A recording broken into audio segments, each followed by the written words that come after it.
పెట్టి కూతురికి కొంటే 1000 రూపాయలతో కోడలికి ఎప్పుడు కొనకూడదు.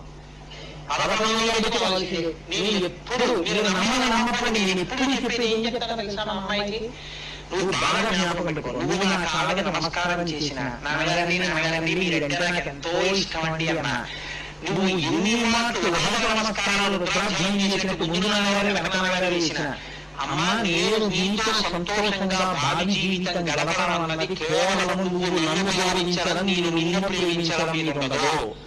నువ్వు నీకు పెళ్ళైతే నీ అన్నయ్యకి పెళ్ళైపోయిన తర్వాత ఈ బొమ్మలోకి రానగానే ముందు నాన్నగారు పిలవకు, అమ్మాని పిలవకు, వదినాన్ని పిలువు. వదిన బాగున్నావా అడుగు. వంటింట్లోకి వెళ్ళి వదినతో కలిసి ఉంది, వదినతో కలిసి బజారుకి వెళ్ళి వదినతో మాట్లాడు.